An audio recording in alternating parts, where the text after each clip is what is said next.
کئی جگہوں پر آپ نے دیکھا ہوگا کہ نیک ماں باپ، صالح ماں باپ نے غربت میں زندگی گزاری، غریبی کی حالت میں ماں باپ نے زندگی گزاری، پورے تکلیفوں کے ساتھ، مصیبتوں کے ساتھ، پریشانیوں کے ساتھ، لیکن اللہ سے ڈرتے رہے، نیک متقی پرہیزگار رہے۔ ان کی متقی، ان کی پرہیزگاری آگے آنے والی نسل کو یوں بدلے میں ملی کہ اللہ تعالیٰ نے انہیں مالدار بنا دیا۔ وہ ماں باپ کی نیکیاں تھیں، وہ ماں باپ کی قربانیاں تھیں جو آگے آنے والی نسلوں کو اللہ نے ایسے خزانے ان کے گھروں میں ابالے، ایسی راحت، ایسے آرام کردہ چیزیں اللہ نے ان کی زندگیوں میں پیش کی۔ بدلہ یہی تھا کہ ان کے ماں باپ نیک تھے۔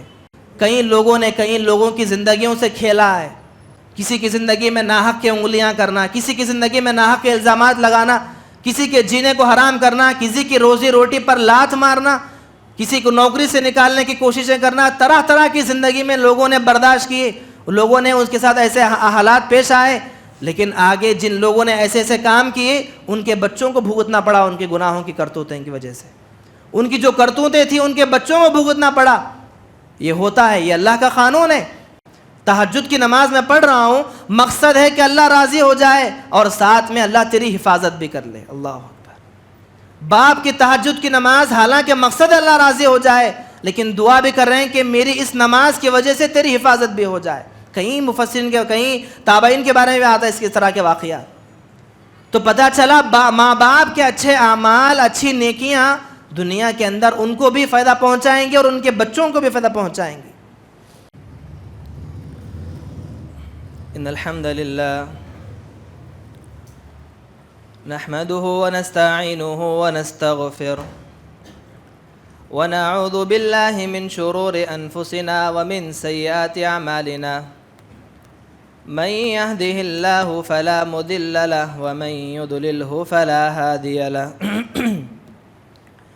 واشهد ان لا اله الا الله واشهد ان محمدا عبده ورسوله اما بعد فإن خير الحديث كتاب الله وخير الهدي وهدي محمد صلى الله عليه وسلم وشر الأمور محدثاتها وكل محدثة بدعة وكل بدعة ضلالة وكل ضلالة في النار فأعوذ بالله السميع العليم من الشيطان الرجيم بسم الله الرحمن الرحيم قاف القرآن المجيد بل عجبوا أن جاءهم منذر منهم فقال الكافرون هذا شيء عجيب أإذا متنا وكنا ترابا ذلك رجع بعيد قد علمنا ما تنقص الأرض منهم وعندنا كتاب حفيظ بل كذبوا بالحق لما جاءهم فهم في أمر مريج أفلم ينظروا إلى السماء فوقهم كيف بنيناها وزيناها وما لها من فروج والأرض مددناها وألقينا فيها رواسي وأنبتنا فيها من كل زوج بهيج تبصرة وذكرى لكل عبد منيب ونزلنا من السماء ماء مباركا فأنبتنا به جنات وحب الحصيد والنخل باسقات لها طلع نضيد رزقا للعباد وأحيينا به بلدة ميتا كذلك الخروج كذبت قبلهم قوم نوح وأصحاب رس وثمود وعاد وفرعون وإخوان لوط وأصحاب الأيكة وقوم تبع كل كذب الرسل فحق وعيد أفأعينا بالخلق الأول بل هم في لبس من خلق جديد وقال الله تعالى في موضع آخر بسم الله الرحمن الرحيم من عمل صالحا من ذكر أو أنثى فلنحيينه حياة طيبة وَلَنَجْزِيَنَّهُمْ أَجْرَهُمْ بِأَحْسَنِ مَا كَانُوا يَعْمَلُونَ۔ تمام قسم کی تعریفیں، حمد و ثنا، بڑائی و کبریائی اسی اللہ کے لیے لائق و سزاوار ہیں جو اس کائنات کا رب العالمین ہے۔ بے پناہ درود و سلام نازل ہو تمام انبیاء علیہ السلام پر، بالخصوص میرے اور آپ کے آخری نبی جناب محمد رسول اللہ صلی اللہ مقدسہ پر، اللہم صلی وسلم وبارک علیہ۔ محترم حاضرین، خطبہ مسنونہ کے بعد میں نے آپ کے سامنے سورہ نحل کی ایک آیت کریمہ تلاوت کی جس میں اللہ تبارک و تعالیٰ نے ارشاد فرمایا من عمل صالحا من ذکر او انثی، جو بندے نیک عمل کرتے ہیں، عمل صالح کرتے ہیں، چاہے وہ مرد ہو یا عورتیں، من ذکر او انثی فلنحینہ حیاتا طیبہ، ہم ایسے لوگوں کو بہترین دنیا عطا کریں گے، وَلَنَجْزِيَنَّهُمْ أَجْرَهُمْ بِأَحْسَنِ مَا كَانُوا يَعْمَلُونَ، یہ نیک عمل کرنے والے چاہے وہ مرد ہو یا عورت ہو، انہیں ہم دنیا بھی بہتر عطا کریں گے اور ان کے لیے آخرت میں تو بہترین اجر ہے سو ہے ہی۔ محترم حاضرین، آئیے آج کے خطبے میں آپ کے سامنے کچھ نیک اعمال جو میں اور آپ کرتے ہیں، ہماری کچھ نیکیاں جس کا بدلہ اللہ تبارک و تعالی دنیا ہی میں عطا کرتا ہے، بلکہ ہمیں ہی نہیں بلکہ وہ نیکیوں کی وجہ سے ہمارے بچے اور ان کے آنے والے بچے، آنے والی نسلوں کو اللہ تعالی ہماری نیکیوں کا بدلہ عطا کرتا ہے۔ آئیے اسی کے تعلق سے میں آج کے خطبے میں کچھ باتیں رکھنے کی کوشش کروں گا۔ دعا کرتا ہوں اللہ تعالیٰ سے اللہ پہلے مجھ کہنے والے کو بھی اور آپ سبھی سننے والوں کو بھی ہم تمام کو عمل کرنے کی توفیق عطا فرمائیں۔ محترم حاضرین، جیسا کہ جو آیت میں نے آپ کے سامنے تلاوت کی، من عمل صالحا من ذکر او انثی، اس کی تفسیر میں کئی مفسرین نے لکھا ہے، یہاں پر اللہ تبارک و تعالیٰ نے کہا کہ بندے اگر نیک عمل کریں گے، اچھے کام کریں گے، اچھے اعمال کریں گے، فَلَنُحْيَنَّهُ حَيَاةً طَيِّبَةً، کہ ہم انہیں بہترین دنیا عطا کریں گے۔ یہ دنیا سے مراد کیا ہے؟ دنیا سے مراد مفسرین نے کئی چیزوں کا ذکر کیا، اس سے مراد سکون کی زندگی ہم عطا کریں گے، چین و عافیت کی زندگی ہم عطا کریں گے، راحت و سکون ہم عطا کریں گے، مشکلوں سے، مصیبتوں سے، آزمائشوں سے ہم انہیں بچائیں گے، طرح طرح کے دلدلوں میں پھنسنے سے ہم انہیں محفوظ کریں گے۔ کئی معنی حیاتاً طیبہ کے، یعنی کہ دنیا کے اندر اگر چین سکون کے لینا چاہتے ہیں تو پھر نیک عمل کرو۔ اور پھر آگے اللہ نے کہا اگر نیک عمل کریں گے تو دنیا بھی چین سکون کی، اور بعد میں آنے والی زندگی، آخرت کی زندگی، تو ان کا اجر وہاں پر ملنا ہی ملنا ہے۔ محترم حاضرین، دیکھیے اللہ تبارک و تعالیٰ کا ایک قانون ہے، یہ دنیا دارالعمل ہے، اس دنیا کے اندر صرف بندہ عمل کرتا چلے جاتا ہے، یہاں پر اجر نہیں ملتا۔ حقیقت میں اجر کہیں ملتا ہے تو وہ دارالآخرہ، جو قیامت کا دن آئے گا، جب بندہ دنیا سے رخصت ہو جائے گا، میدان حشر کی گھڑی جمے گی، اس وقت انسان کو اس کے پورے پورے اعمال کا بدلہ دیا جائے گا۔ اس دنیا کے اندر صرف عمل کرنا ہے اور اس کا اجر لینا ہے ہمیں قیامت کے دن۔ یہ میں اور آپ سب جانتے ہیں اللہ کا بنیادی قانون ہے۔ اس کے علاوہ اللہ کا ایک اور قانون ہے، وہ کیا ہے؟ بسا اوقات اللہ تبارک و تعالی بندوں کے کچھ نیکیوں کا بدلہ دنیا میں بھی عطا کرتا ہے۔ اللہ اگر کسی کو دینا چاہے تو پوری نیکیوں کا بدلہ تو قیامت کے دن ہی ملے گا، لیکن کچھ اعمال، کچھ نیکیاں ایسے بھی ہوں گی میرے اور آپ کی، اگر اللہ کو منظور ہو جائے تو اللہ تعالیٰ اس کا بدلہ دنیا میں عطا کرتا ہے۔ اگرچہ مجھے عطا نہ کرے میرے اعمال کا بدلہ، تو میرے آنے والی نسل کو اللہ عطا کرے گا۔ آبا و اجداد جو نیکیاں کرتے تھے، ان نیکیوں کا بدلہ آنے والی کئی ساری نسلوں کے بعد آنے والی نسلیں دیکھیں گی۔ قربان جائیے اللہ تعالیٰ کے اس کیسا قانون اللہ نے بنایا ہے۔ آئیے دیکھتے چلیں، کچھ نیکیاں، کچھ اعمال ایسے ہوں گے اگر والدین کرتے ہیں، ماں باپ کرتے ہیں، اچھے کام، ایسے اعمال جن اعمال کو اللہ تعالیٰ دیکھ کر خوش ہو جائے، ان اعمال کا بدلہ اللہ تعالیٰ اب نہیں، جب نہیں، آنے والی نسلوں کو اللہ دکھاتا ہے۔ کئی ایسی مثالیں ہم نے دیکھی ہوں گی۔ قربان جائیے آپ اٹھا کر دیکھیں حضرت موسیٰ علیہ السلام کے اس واقعے کو، جب اللہ تعالیٰ نے کہا کہ آپ سے بھی علم والی شخصیت ایک اور موجود ہے، خضر علیہ السلام، ان کے پاس چلے جائیں، تو موسیٰ علیہ السلام نکل کر چلے گئے ملاقات کرنے کے لیے۔ تو دونوں کے درمیان میں بات چیت ہوئی، کہا کہ میں جو بھی یہاں سے کام کروں گا آپ اس کے بارے میں سوال نہیں کریں گے۔ موسیٰ علیہ السلام نے کہا کہ اچھی بات ہے، میں کچھ سوال نہیں کروں گا۔ خضر علیہ السلام آگے لے کر چلے گئے، دو واقعہ پیش آیا۔ حتی اذا اتیا اہل قریۃ استطعما اہلها فابوا ان یضیفوہما فوجدا فیہا جدارا یرید ان ینقض فاقامہ۔ سورہ کہف ہم ہر جمعہ پڑھتے ہیں، واقعہ بار بار یاد آتا ہے۔ بستی کے اندر داخل ہوئے، پہلے تو ایک کشتی کو توڑ ڈالا، اس کے بعد ایک بچہ کھیل رہا تھا، اس کی گردن توڑ ڈالی، بچے کو مار دیا خضر علیہ السلام۔ 2 مرتبہ جو ہے موسیٰ علیہ السلام سوال کر بیٹھے کہ آپ نے کیوں کیا؟ کشتی والوں نے آپ کو مفت میں سواری دی تو آپ نے ان کی سواری توڑ ڈالی، اور معصوم ننھا بچہ کھیل رہا تھا، اس نے بچے کو اب مار دیا۔ لیکن پہلے تو دونوں کے درمیان میں بات چیت ہوئی کہ کوئی بھی سوال نہیں کریں گے، میں چاہے جو بھی کام کروں آپ میں اس کو سوال نہیں کریں گے، لیکن سوال 2 بار کر بیٹھے تو آپ نے کہا کہ اب آگے سے سوال نہیں کرنا ہے۔ تیسری مرتبہ آپ کو موقع دیا گیا، اب آپ ایک بستی میں داخل ہوئے، جو بستی ایک پوری طرح سے بخیلوں کی بستی تھی۔ اس بستی کے پورے افراد بخیل تھے، حالانکہ بھوک کی حالت میں بھوک لگ رہی تھی، دونوں داخل ہوئے۔ اس زمانے میں ہی نہیں بلکہ پچھلے پورے زمانوں میں دیکھا گیا کہ اگر کوئی اجنبی آدمی شہر کے اندر داخل ہوتا ہے تو ایک اخلاقی فریضہ بنتا ہے کہ اس کی مہمان نوازی کی جائے، ایک اخلاقی اس کا انسان کا بنتا ہے کہ اسے کھلایا جائے پلایا جائے۔ ایک نیا آدمی جو کہاں جائے گا، لیکن اس زمانے میں کیا تھا، جان پہچان کے لوگ ہوں گے تو ہی بات کریں گے، اگر کوئی اجنبی آدمی ہے تو کوئی پوچھ کر بھی دیکھتا نہیں۔ اس زمانے جاہلیت کی ایک رسم تھی۔ ان لوگوں نے بھی دیکھا کہ کوئی نئے آدمی آئے تو کسی نے پوچھا نہیں، اور آخر کار یہ لوگ آگے بڑھ کر سوال کر بیٹھے کہ ہم بھوکے ہوئے ہیں، ہمیں کھانا کھلائیں۔ ان کے پوچھنے کے باوجود بھی ان لوگوں نے آپ کو کھانا کھلایا نہیں۔ تو قرآن کہتا ہے کہ جب یہ دونوں واپس وہاں سے نکل رہے تھے اس بستی والوں کے درمیان سے، تو خضر علیہ السلام نے دیکھا کہ ایک دیوار گر رہی تھی۔ وَأَمَّا الْجِدَارُ فَكَانَ لِغُلَامَيْنِ يَتِيمَيْنِ، جو ایک یتیم بچوں کی دیوار تھی، وہ دیوار کا جو حصہ تھا، جو جگہ کی جو حصہ تھا، وہ یتیم بچوں کی دیوار تھی۔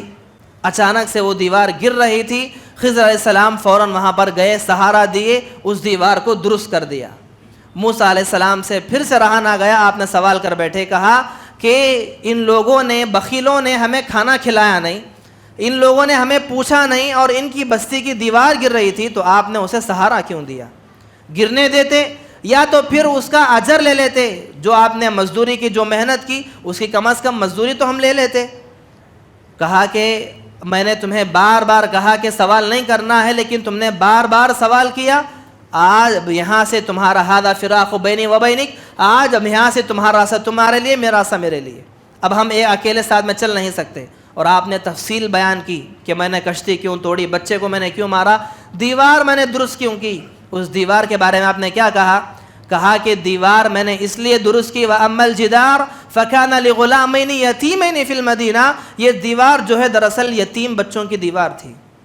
اور آگے کیا کہا، أَبُوهُمَا صَالِحًا، یہ دونوں یتیم بچے جو ہیں جن کی دیوار ہے یہ، ان کا باپ دراصل بہت بڑا نیک انسان تھا۔ اللہ اکبر، یہ دونوں بچوں کا جو باپ ہے، اس کا باپ بہت ہی بڑا نیک صالح انسان تھا، اور اس باپ نے ان بچوں کے لیے اس دیوار کے نیچے خزانہ چھوڑا ہے۔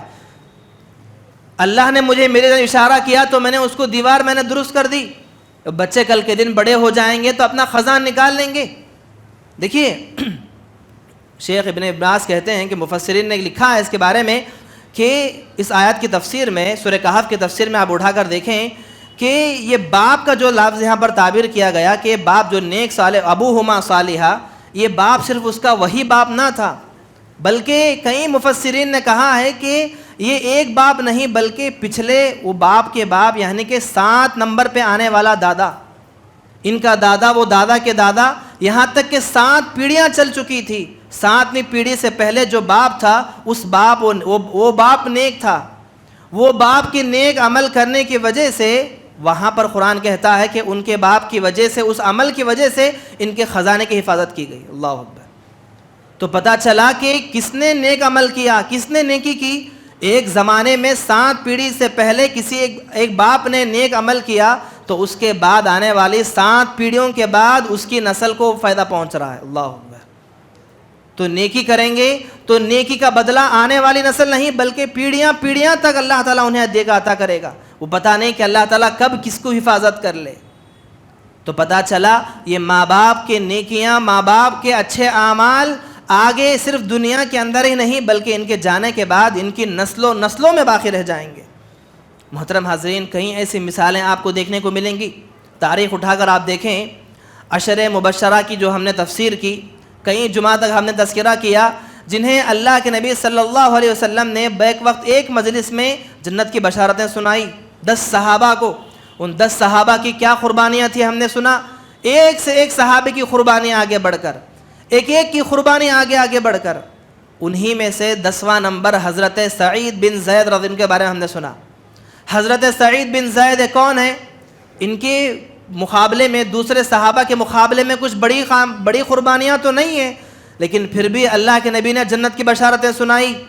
کئی مفسرین نے یہاں تک کہ ان کے بارے میں لکھا ہے کتابوں کے اندر کہ ان کو یہ اعزاز کیوں ملا.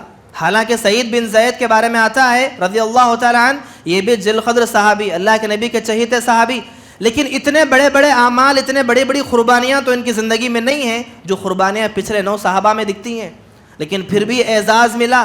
اللہ کے نبی نے بشارتیں سنائی. کیوں؟ کیا وجہ جانتے ہیں؟ کئی مفسرین کا کہنا ہے کہ ان کے باپ کے عمل کی وجہ سے اللہ نے ان کو مقام عطا کیا. ان کے باپ کون ہیں؟ حضرت زید بن عمرو بن نفیل, ان کے والد صاحب ہیں. حضرت سعید کے والد صاحب جو حضرت زید ہیں, ان کے بارے میں آتا ہے کون ہیں؟ اللہ کے نبی دنیا میں آنے سے پہلے ان کا زمانہ انہوں نے پایا. اس زمانے میں جب ابھی دین مکمل آیا ہی نہ تھا, وہ شرک و بدعات کے ماحول میں اس زمانے میں اپنے آپ کو شرک سے بچائے رکھے. اللہ اکبر.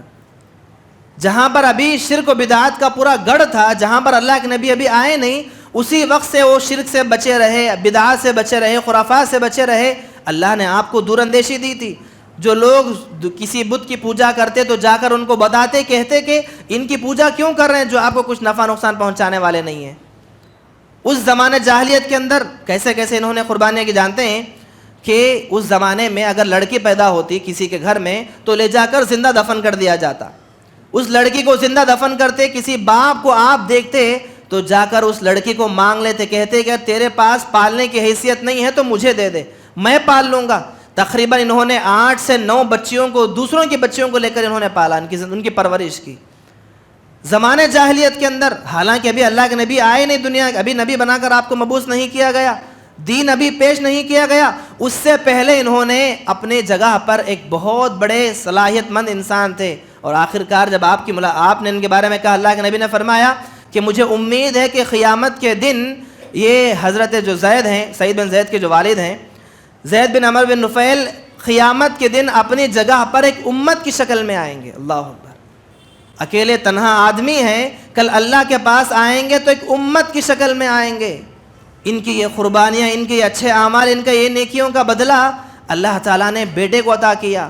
بیٹے کو اللہ کے نبی نے بشارتیں سنائی. سعید بن زید کو کہا کہ سعید جو ہے جنتی ہیں, آپ کو مستجاب الدعوات اللہ نے بنا دیا. جو بھی دعا حضرت سعید ہاتھ اٹھا کر کرتے, دعا فوراً قبول ہو جاتی. فوراً دعا کرتے, فوراً دعا قبول ہوتی. یہ سارے جو اعزاز آپ کو ملے, آپ کے باپ کے اچھے کاموں کی وجہ سے آپ کو ملے. اللہ اکبر. تو پتہ چلا کہ ماں باپ کے اچھے اعمال صرف انہی کو نہیں بلکہ آنے والی نسلوں کو فائدہ پہنچاتے ہیں. محترم حاضرین, دیکھیے, عبادت جو ہم کرتے ہیں اس کا مقصد تو صرف اور صرف اللہ کی رضات ہوتا ہے, اللہ کو راضی کرنے کا مقصد ہوتا ہے. میں نماز پڑھتا ہوں, مقصد ہے کہ اللہ راضی ہو جائے. میں روزہ رکھتا ہوں کہ مقصد ہے کہ اللہ راضی ہو جائے. میں فلاں اچھا کام کرتا ہوں کہ مقصد ہے کہ اللہ راضی ہو جائے. یہ تو بنیادی حق ہے کہ اللہ کی رضات کا ہم رکھنے کا. لیکن آپ تاریخ اٹھا کر دیکھیں, عبداللہ بن مسعود کے بارے میں آتا ہے کہ جو اچھے اعمال, جو اچھی عبادتیں, جو اچھی نیکیاں ہیں, ان کا مقصد صرف اللہ کو راضی کرنے کے بجائے اس کے ساتھ ساتھ اپنی اولاد کی حفاظت کے لیے بھی ہوا کرتا تھا. اللہ اکبر. آپ تہجد کے, حضرت عبداللہ بن مسعود کے بارے میں آتا ہے کہ جب آپ تہجد کے لیے اٹھتے, تہجد کی نماز آپ پڑھتے, نماز پڑھنے سے پہلے اپنے بچے کو دیکھتے, جو بچہ سویا ہوا چھوٹا معصوم بچہ, اس بچے کو دیکھ کر کہتے کہ بچے, میں جو نماز پڑھ رہا ہوں میرا مقصد تو ہے اللہ راضی ہو جائے. تہجد کی نماز میں پڑھ رہا ہوں, مقصد ہے کہ اللہ راضی ہو جائے اور ساتھ میں اللہ تیری حفاظت بھی کر لے. اللہ اکبر. باپ کی تہجد کی نماز حالانکہ مقصد اللہ راضی ہو جائے, لیکن دعا بھی کر رہے ہیں کہ میری اس نماز کی وجہ سے تیری حفاظت بھی ہو جائے. کہیں مفسرین کے, کہیں تابعین کے بارے میں آتا ہے اس طرح کے واقعات. تو پتہ چلا ماں باپ کے اچھے اعمال, اچھی نیکیاں دنیا کے اندر ان کو بھی فائدہ پہنچائیں گے اور ان کے بچوں کو بھی فائدہ پہنچائیں گے۔ محترم حاضرین، جہاں پر اللہ کا ایک قانون ہم نے سنا کہ اللہ تعالیٰ نیکیاں بدلے میں اللہ تعالیٰ دنیا میں عطا کرتا ہے، اچھے اعمال کا بدلہ دنیا میں عطا کرتا ہے، وہیں پر اللہ کا ایک اور قانون بھی ہے۔ وہ کیا ہے؟ جہاں پر اللہ نیکیوں کا بدلہ دنیا میں دیتا ہے، بسا اوقات انسان کے گناہوں کی سزا بھی اللہ دنیا میں دیتا ہے۔ اللہ اکبر، یہ اللہ کی مرضی ہے۔ ہم اسے یہ نہیں کہہ سکتے کہ صرف اللہ کا عذاب ہے اس آدمی کے لیے یا پھر اللہ تعالیٰ دنیا میں، یہ اللہ کی مرضی ہے۔ حقیقی حساب و کتاب تو قیامت کے دن ہوگا، اس کا اجر بھی وہیں دیا جائے گا، اسے عذاب بھی وہیں دیا جائے گا، لیکن کچھ چیزوں کے لیے چھوٹی چھوٹی چیزیں، تھوڑا تھوڑا اجر، تھوڑا تھوڑا عذاب دنیا کے اندر بھی دیا جائے گا۔ اگر اللہ نے چاہا تو اس کے گناہوں کی سزا دنیا میں اسے نہ ملے گی، جہاں پر ابھی میں نے کہا کہ اگر نیکیوں کا بدلہ اپنے خود کو ملے گا، نہیں تو پھر ان کے آنے والی نسل کو، تو ویسے ہی گناہوں کی سزا بھی یا تو اسے ہی ملے گی یا بسا اوقات اگر اللہ نے چاہا تو اس کی اولاد کو بھی سزا ملے گی۔ ماں باپ کچھ ایسے گناہ کر جائیں، ان گناہوں کی سزا اگر اللہ نے چاہا تو ان کی اولاد بھی وہ سزا بھگتے گی، وہ اولاد کو بھی سزا پانا پڑے گا۔ قرآن کہتا ہے اس کے بارے میں فَلَا تُعْجِبُكَ أَمْوَالُهُمْ وَلَا أَوْلَادُهُمْ إِنَّمَا يُرِيدُ اللَّهُ لِيُعَذِّبَهُمْ بِهَا فِي الدُّنْيَا۔ کہا کہ یہ مال یا اولاد جو آپ کہہ رہے ہیں اللہ کے نبی، دراصل ہم ان کے ذریعے بھی ان کو عذاب دیں گے، اس مال کے ذریعے سے بھی ہم عذاب دیں گے یا اولاد کے ذریعے سے بھی عذاب دیں گے۔ اولاد کے ذریعے سے عذاب دینے کا مطلب کیا ہے؟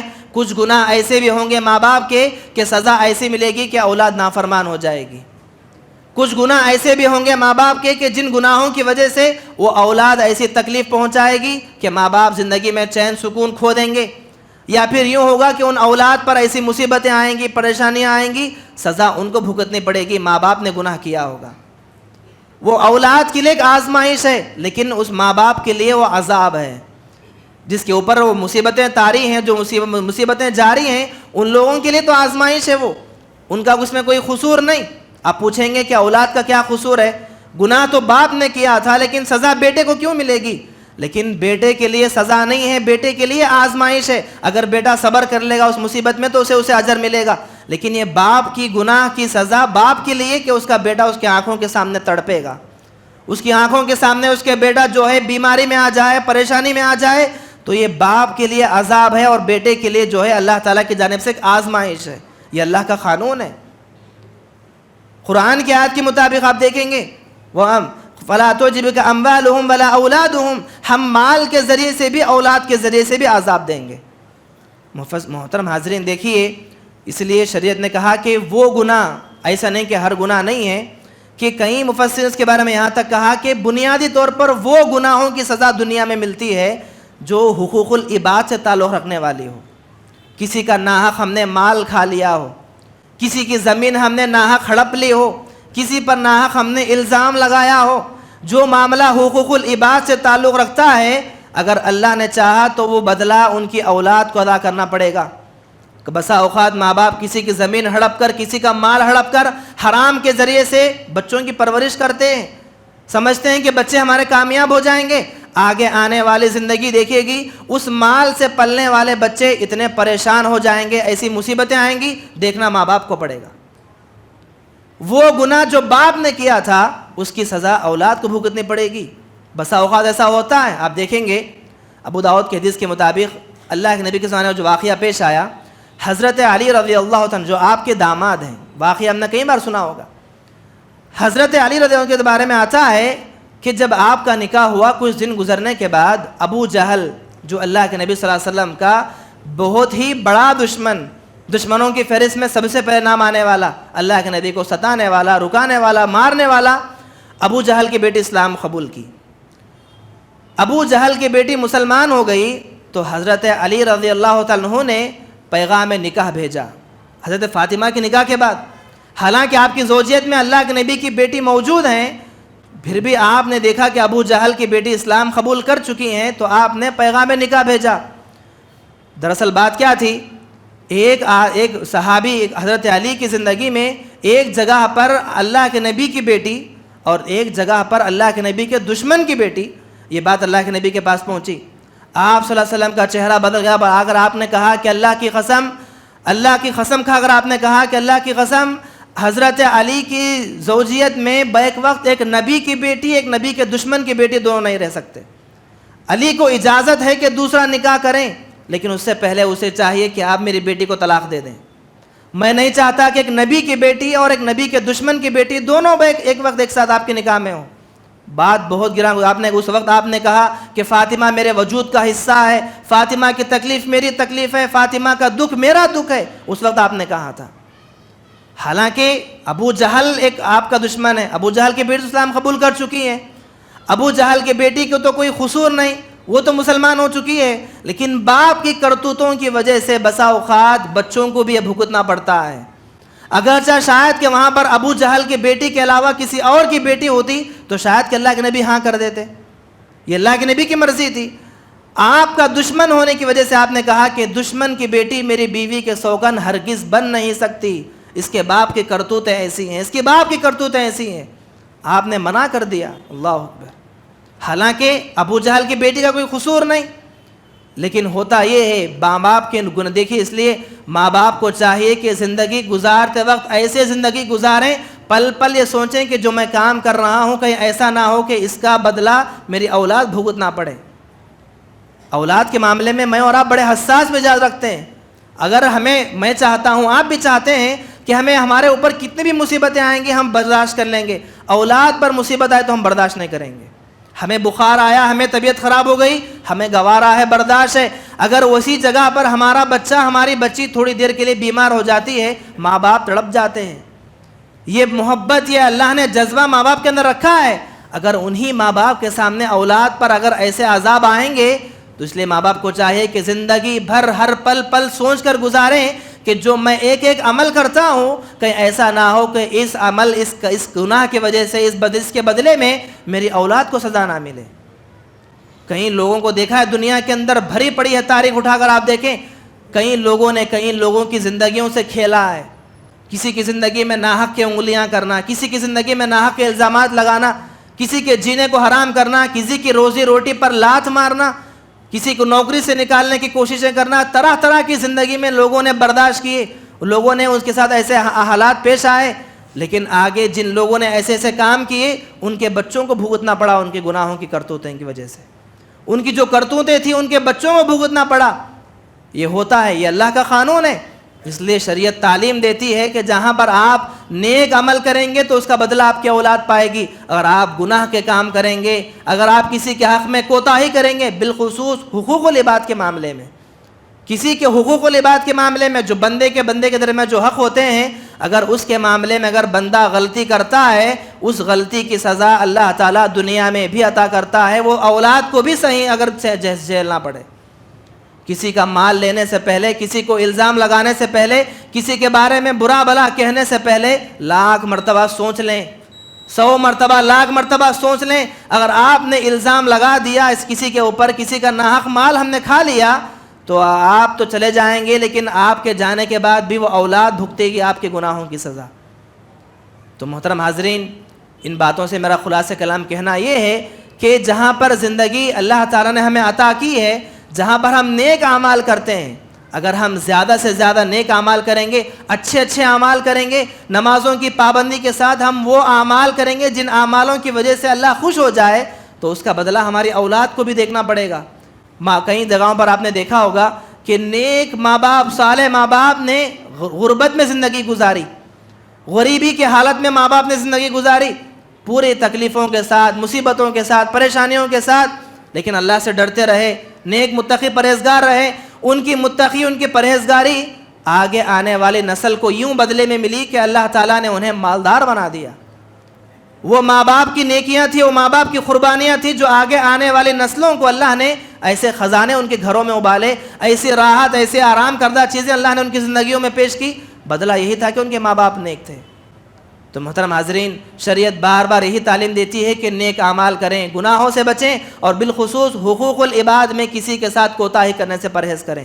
دعا کرتا ہوں اللہ تعالیٰ سے, اللہ تعالیٰ ہم تمام کو ایسے حالات سے بچائیں جن حالات کی وجہ سے, ایسے گناہوں سے بچائیں جن گناہوں کی وجہ سے آگے چل کر ہمیں یا پھر ہمارے آنے والی نسلوں کو اس کا سزا بھگتنا پڑے۔ اللہ ہماری حفاظت فرمائے اور ہم تمام کو ایسے اعمال کرنے کی توفیق عطا فرمائے جن اعمال کو کرنے سے اللہ تعالیٰ خوش ہو جائے اور اس کا بدلہ ہماری آنے والی نسلوں کو بھی اللہ عطا کرے۔ آمین رب العالمین۔ والسلام علیکم ورحمۃ اللہ وبرکاتہ۔